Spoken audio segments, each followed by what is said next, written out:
Hello nerds, welcome to Out of the Box Games. I'm Brian. Today we're going to talk about Wilds of Eldraine.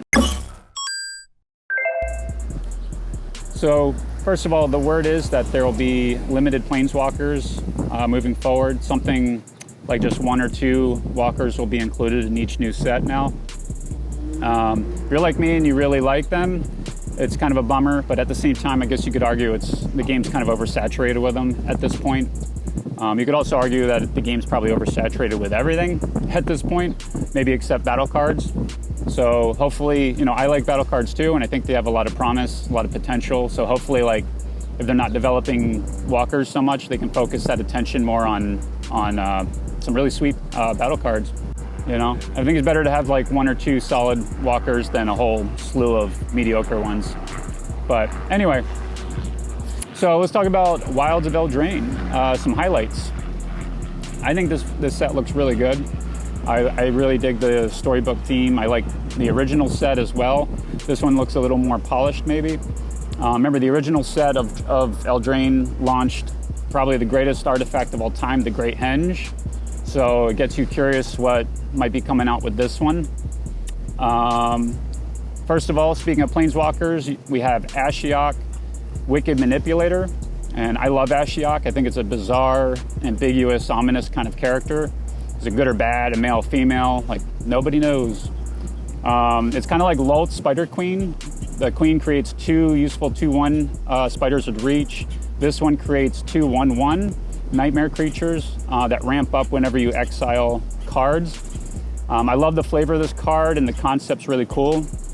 Even though I'm not crazy about exiling my own cards, I'm just not sure how useful this walker will be given the cost, because it's not cheap. But I think it'll be really good in the Dimir mill deck potentially. And the showcase style looks amazing, by the way.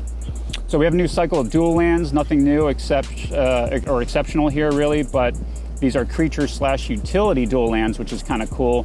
Restless Fortress enters tapped. The creature is a 1/4, which is not great, but it could be a blocker.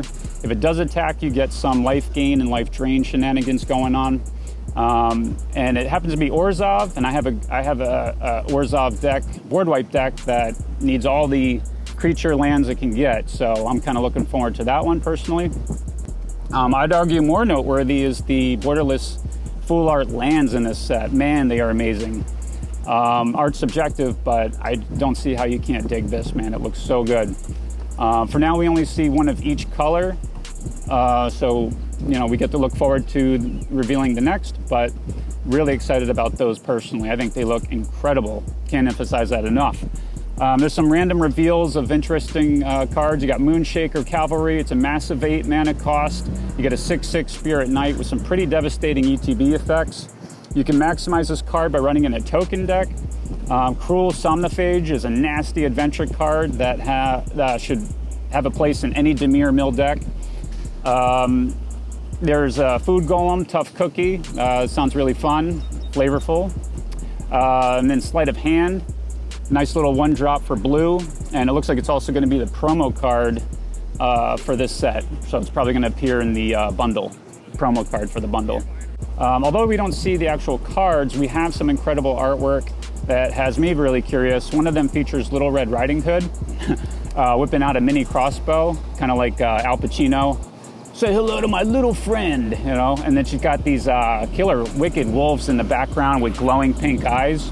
You got the Kenrith twins, their mother, which looks really wicked. She's got like a crystal apple, and you can see the reflection, her true reflection in her collar, and it's a vile, nasty hag. I mean, this is dope, man. This is such a cool looking set. You got a little weird dude who's like skipping rope, but the rope looks like it's made of fire. I mean, that's how it looks to me anyway. You got the Crystal Castle, which I confused with Cinderella's Castle. I was like, is this Lorcana when I first saw it? So I'm sure Disney has their team of lawyers writing up cease and desist letters right now over this set in general.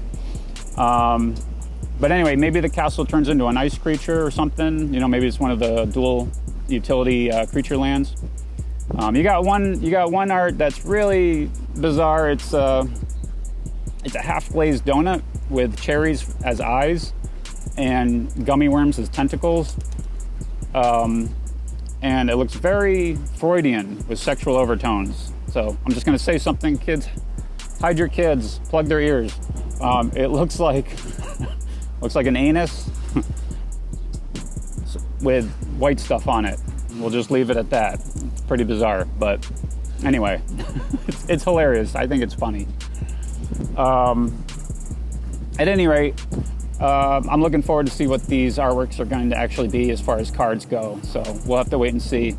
Anyway, saving best for last, we have the Enchanting Tales, and there's no coincidence this set's launching parallel to Disney Lorcana.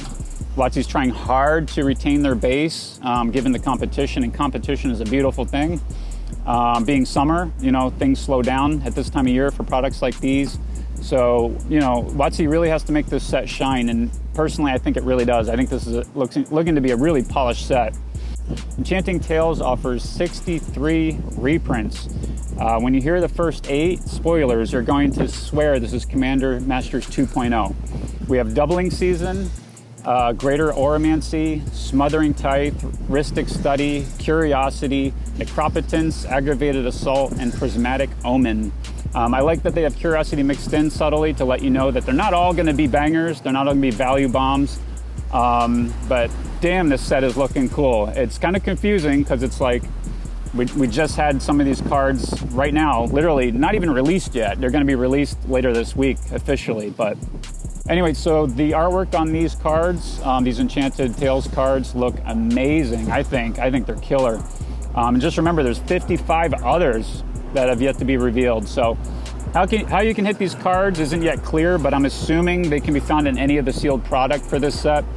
Probably collector boxes obviously having like the highest chance of hitting them, whereas draft would be the lowest. It's gonna be like the Mystical Archives bonus sheet from Strixhaven most likely. That's what I'm assuming. Anyway, so that's that, but there's more. 20 of the 63 ET cards are going to be borderless anime styles, and 6 of these have been revealed, and overall they look really freaking awesome. Necropotence and Rhystic Study standing out in my opinion by far. Anyway, let me know what you guys think of these. I'm curious what other people, you know, what they're getting from this. Are you feeling this set? What do you think of the reprints, especially being back-to-back with Commander Masters? Personally, I'm really excited for this set. I'm going to open some sealed product on the channel, so make sure to subscribe so you don't miss that. And otherwise, thank you so much for watching, and I'll see you nerds in the next video.